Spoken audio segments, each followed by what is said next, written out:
"Sir, this ID looks fake, and frankly, your account seems suspicious." The words echoed through the marble-floored lobby of First National Bank on a quiet Thursday morning. Sophia Chen, 25 years old with perfectly manicured nails and an air of impatience, held an elderly man's driver's license between two fingers as if it might contaminate her. The man standing before her, 80 years old with trembling hands and worn clothes, simply wanted to withdraw $50. He had no idea that within minutes his quiet request would expose not just Sophia's ignorance, but would reveal a truth that would silence an entire bank branch. Type honor if you believe our heroes deserve better than dismissal. William Doc Harrison had woken up that Thursday with a simple goal: withdraw $50 to buy groceries and pay for his prescriptions.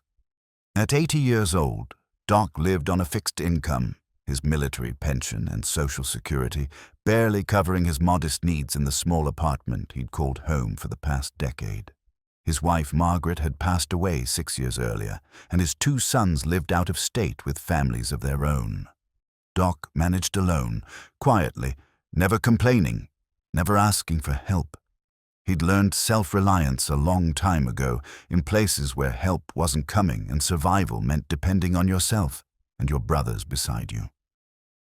The bank was 3 blocks from his apartment, an easy walk on days when his legs cooperated.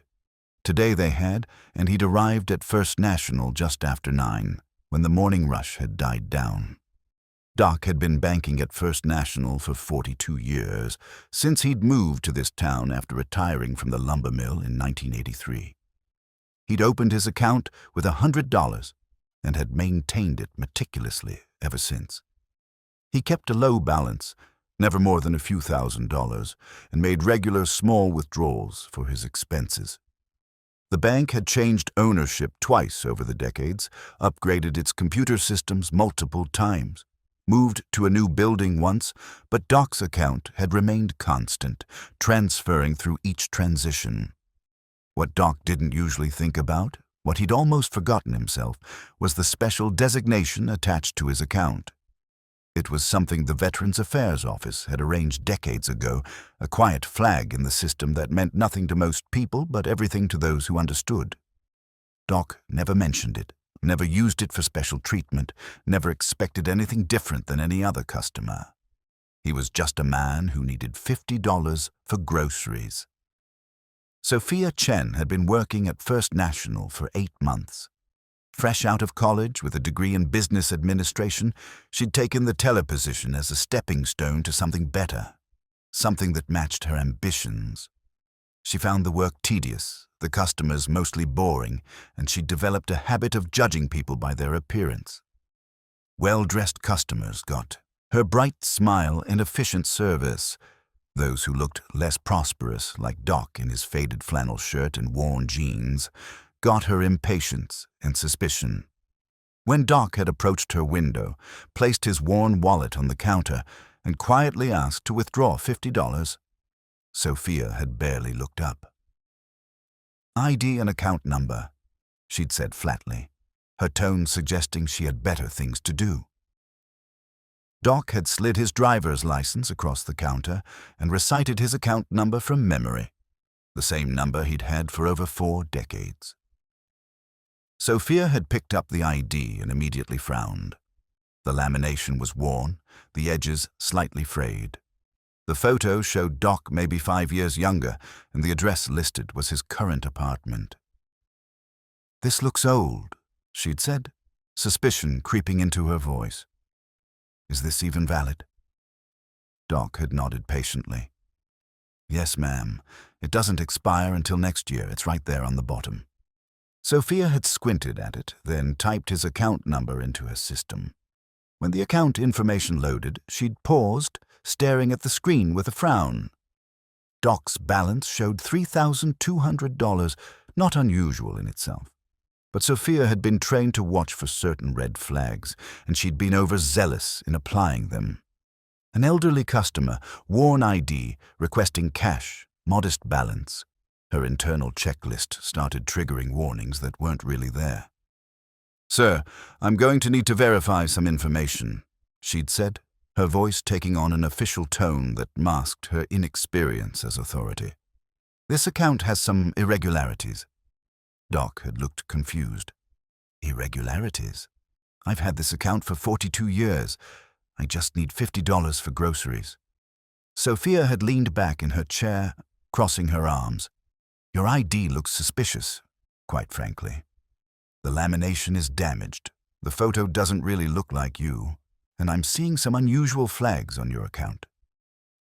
None of this was true. The ID was perfectly valid. Doc looked exactly like his photo, albeit older. And the only unusual thing about his account was something Sophia didn't understand at all. She'd seen the suffix MOH-1968-CLASSIFIED SURVIVOR attached to the account designation, but had assumed it was some kind of security alert or fraud warning. Her training had been minimal, her knowledge of banking codes limited, and her arrogance filled in the gaps with assumptions. "Ma'am, I just need $50, Doc repeated, his voice still patient but a tremor of frustration beginning to show. "I've been banking here for over 40 years. You can call up my history. I've never had any problems." Sophia had shaken her head, enjoying the small power she held over this situation. "I'm sorry, sir, but I can't process this transaction. The irregularities are too significant. You'll need to come back with better identification, maybe a passport or birth certificate, and we'll need to verify your account status with our security department." She'd slid his ID back across the counter with a dismissive gesture. "Next customer, please." Doc had stood there, stunned. He'd never been denied a withdrawal before. He'd never had his ID questioned. He'd served his country, worked hard his entire life, maintained his account responsibly. And now this young woman was treating him like a criminal for trying to access his own money. Patricia Owens had been branch manager at First National for 15 years. She was 53 years old, a Navy veteran herself who'd served 6 years before transitioning to civilian life and banking. She ran a tight ship, prided herself on customer service, and had zero tolerance for employees who treated customers with disrespect. She'd been in her office reviewing loan applications when she decided to walk the floor, something she did randomly to observe her staff and catch small problems before they became big ones.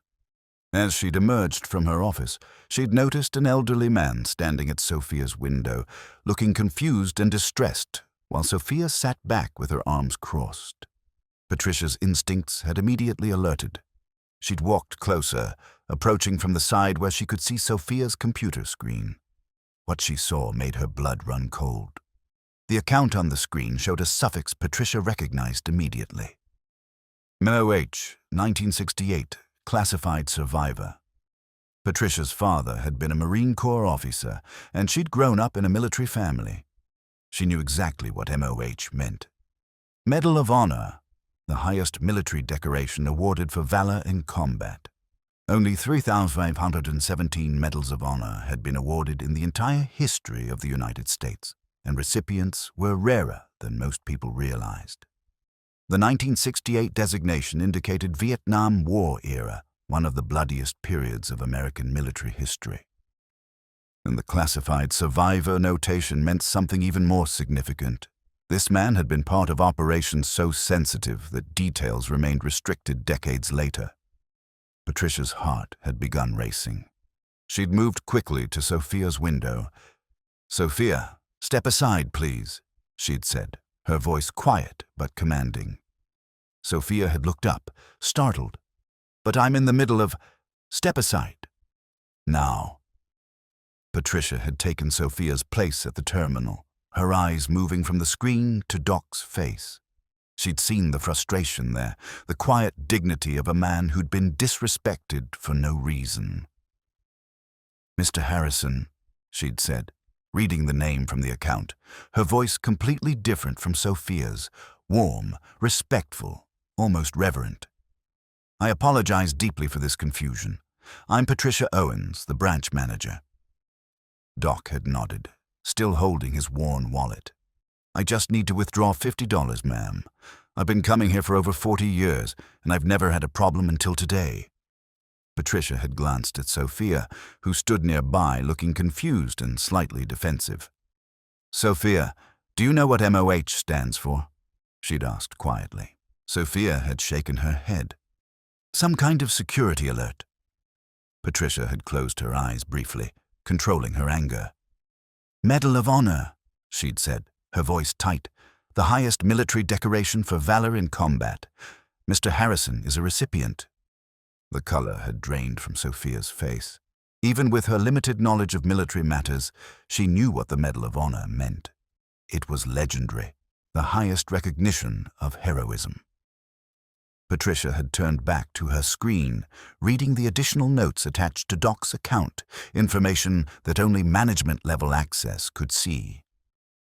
Mac Heavy SOG, Reconnaissance Team Python, Operation Tailwind, September 1968. Classified mission, cross-border operations, heavy casualties.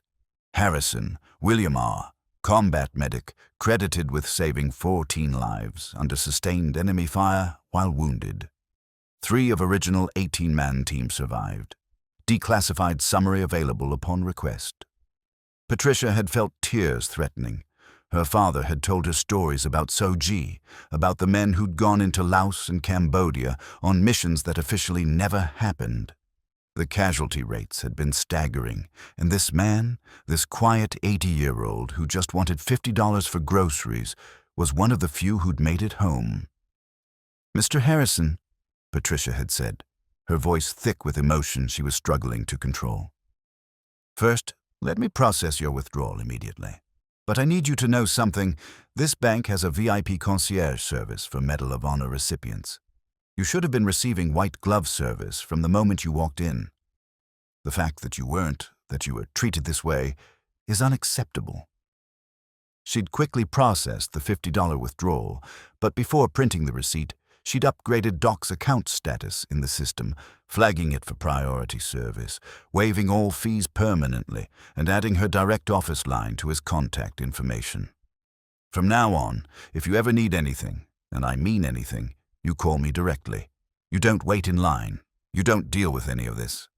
Understood?" Doc had looked overwhelmed. "Ma'am, that's not necessary. I'm just a regular customer. I don't need special treatment." Patricia had handed him his $50 and his ID, which she'd examined and found perfectly valid. "With all respect, sir, you're not a regular customer. You're a man who did extraordinary things for this country. You saved 14 lives while wounded yourself. You went into places where most people wouldn't have survived a day, and you did it because someone had to."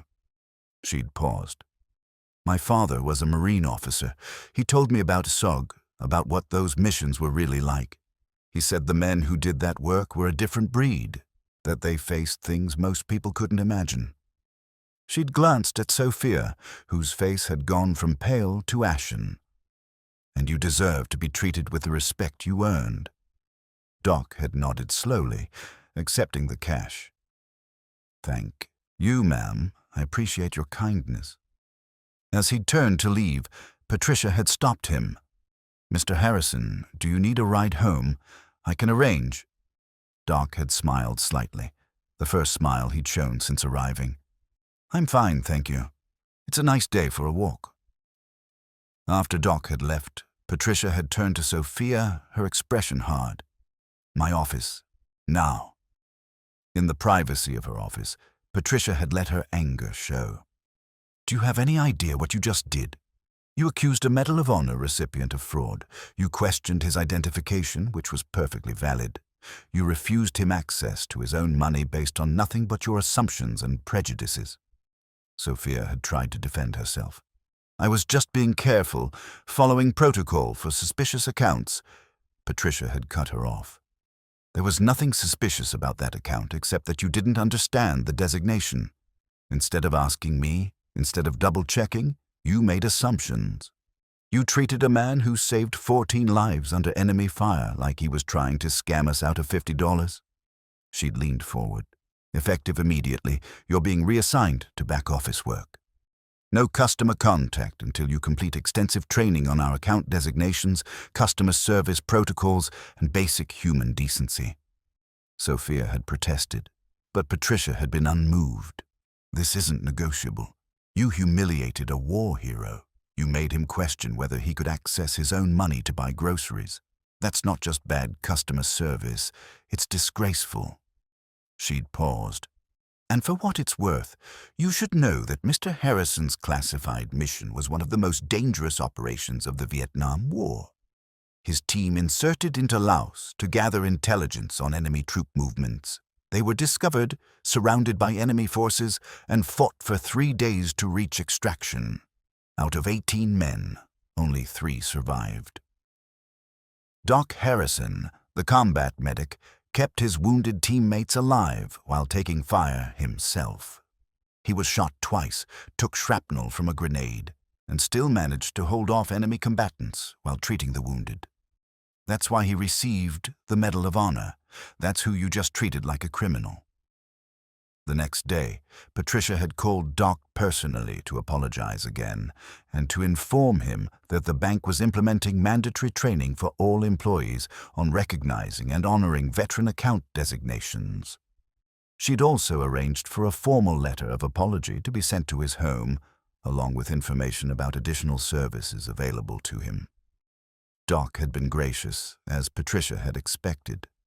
"I don't want anyone to lose their job over this," he'd said. "She's young. She made a mistake." But Patricia had explained that Sophia wasn't being fired, just retrained and reassigned until she learned to treat all customers with dignity.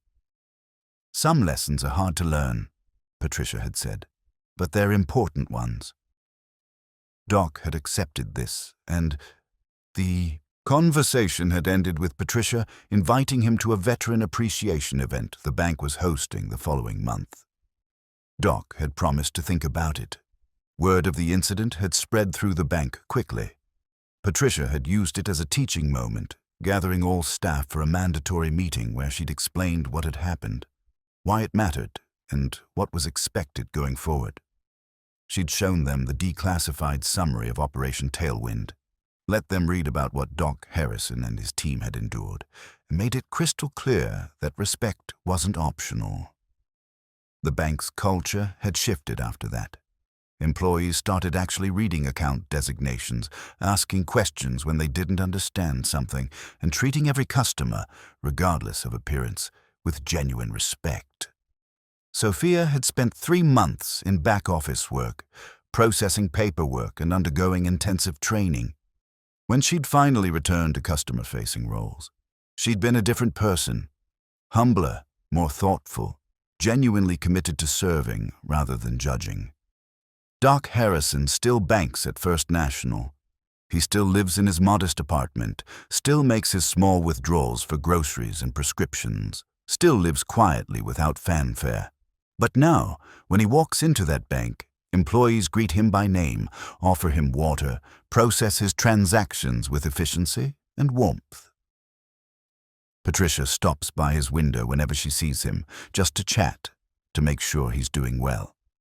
And Sophia, who now works as a personal banker, once stopped Doc in the parking lot to apologize personally, to thank him for not having her fired, to tell him she'd learned something important that day. Doc had simply nodded, patted her shoulder, and said what he always said: "We all make mistakes. It's what we do after that matters." Subscribe to this channel if you believe in honoring those who served with valor, those who carry their heroism quietly, and those who teach us that real strength doesn't demand recognition. It simply lives on in the quiet dignity of everyday life.